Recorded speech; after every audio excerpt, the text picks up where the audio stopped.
The system does not reward your hard work. It feeds on it.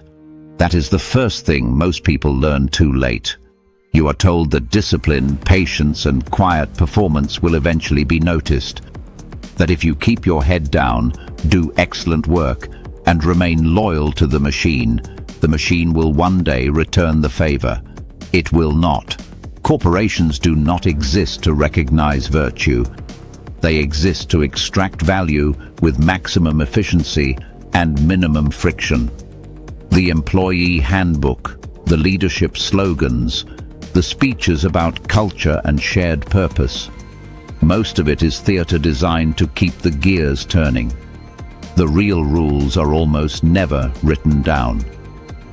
Office politics will never appear in a formal training manual. No onboarding document will explain who actually influences decisions or whose opinion quietly shapes promotions. Nobody explains which managers feel threatened by competence, or how visibility is manufactured in rooms where nothing important appears to happen. But that invisible layer is the real workplace. It is the water everyone is swimming in. That is why raw performance is not enough.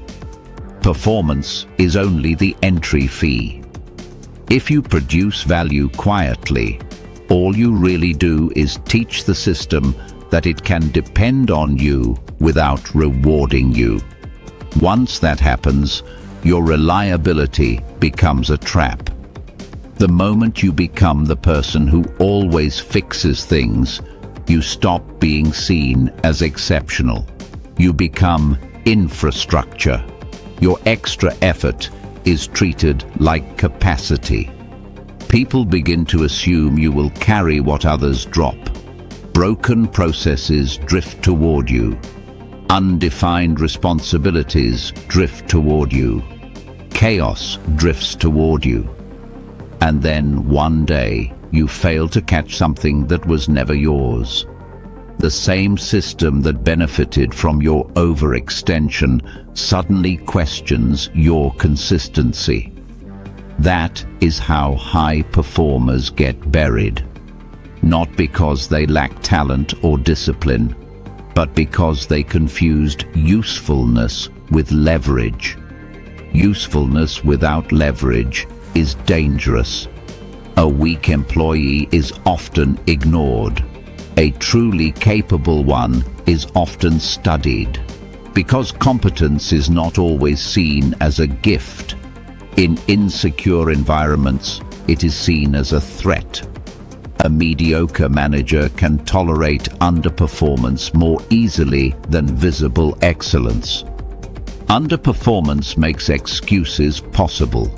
Excellence creates contrast, and contrast is what exposes fraud. If your skill makes your boss look small, do not expect gratitude. Expect resistance, sometimes subtle, sometimes passive-aggressive, sometimes wrapped in fake politeness and delayed approvals, rarely direct, almost always political.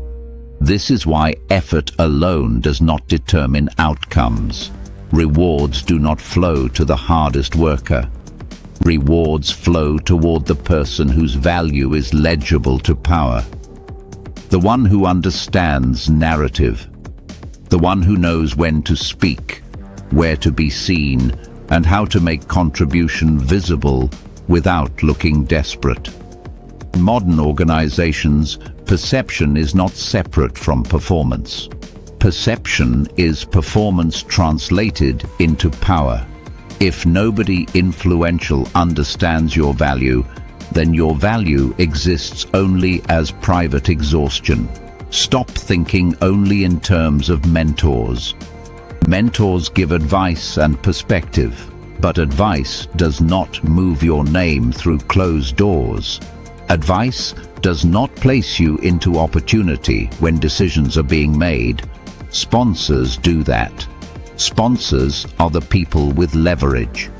If you want movement, you need proximity to influence. and influence rarely follows the org chart as neatly as people pretend. Titles are clean. Power is messy. Real authority often sits in unexpected places. An executive assistant or an old operator can hold more power than a mid-level director. If you only follow hierarchy as it is drawn on paper, you will miss hierarchy as it exists in practice. The same is true in meetings. Most meetings are not about solving the problem. The real activity is the distribution of visibility, testing of authority, and quiet positioning around a decision that is already made. The loudest person is not always the strongest one. Often the strongest person speaks late. They let everyone else expose themselves first. Then they summarize, frame the consensus, and sound like ownership itself. This is a status move. It allows them to look decisive without absorbing early risk. Learn from that. Not every battle is won by speaking more. Some are won by speaking last and framing clearly. This becomes important once you abandon a childish myth. The company is not your family. A family forgives mistakes and values you beyond output. A corporation speaks the language of belonging, but calculates the logic of exchange. It keeps you while the equation works. When the equation changes, the tone changes too. Not because the company is evil, but because that is what the structure is built to do. Misplaced loyalty is expensive.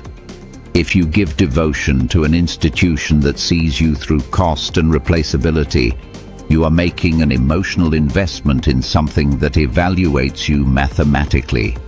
That asymmetry breaks people. The institution always protects itself first.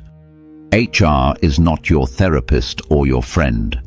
HR exists to manage risk for the institution.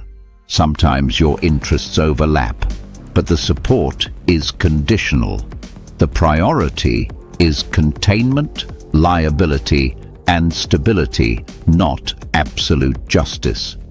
If you file a complaint, you are entering a procedural system designed to assess exposure and protect the company's position.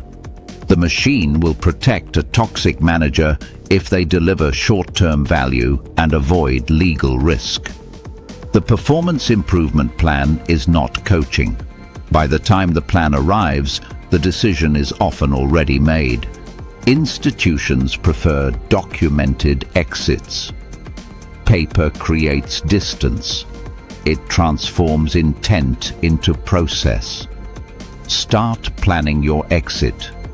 Not all removals are formal. Quiet firing happens when your meaningful projects disappear. Your access narrows. You are left out of loops. The atmosphere changes to make you doubt yourself long enough to leave on your own. Documentation is your armor because ambiguity is the shield of weak leadership. When instructions stay vague, blame stays mobile. A superior can take credit if the outcome works and deny responsibility if it fails. Clarify in writing. At the peer level, beware of weaponized incompetence. Co-workers fail slowly, and management reroutes that work to you because you are faster. That is how reliable people become pack animals through repeated absorptions of other people's negligence. Resist that pattern tactically. Do not just refuse work. Say, I can take this, but it will delay other priorities.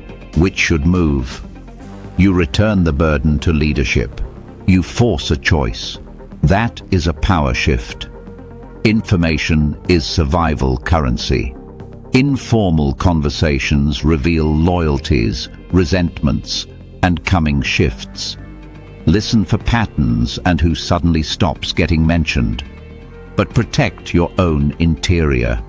Do not overshare your vulnerabilities just because the workplace preaches openness, professional warmth, personal restraint. That combination protects more careers than charisma ever will. You also need emotional control. Weak managers use silence or subtle exclusion to provoke overreaction. Do not supply them with emotional fuel. Stoicism in corporate life is refusing to let an unhealthy system govern your internal state. Depersonalize the theater. Stop asking why they are doing this, and start looking at the incentives driving their behavior. Turn pain into data.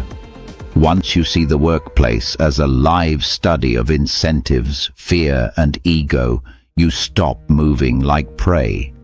You begin moving like an observer with agency.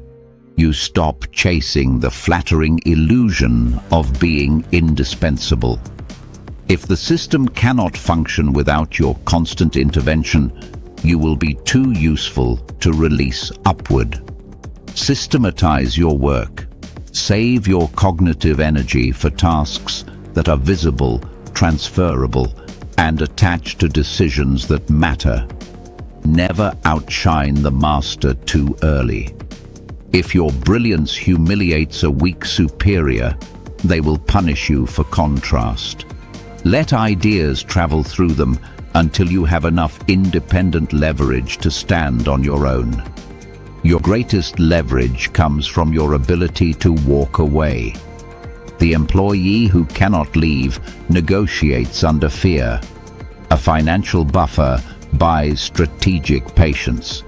It lets you say no without trembling and endure without begging. The smartest employees play the long game. They extract skills, build alliances, protect their reputation, and study systems. When the ceiling becomes obvious, they simply move. No drama, no final moral victory, just calculated movement. Stop imagining yourself as a victim. Recognize the board. Know your piece. Know which moves create exposure and which create leverage. Because the great corporate deception is not just that hard work matters. Hard work does matter. The deception is that hard work is enough. If your effort is not paired with visibility, leverage, and strategic alliances, it becomes fuel for a machine that does not need to hate you to consume you. It only needs you to stay naive. And that is the lie. The system demands your relentless hard work because it is far more profitable when you never learn how the game is actually played.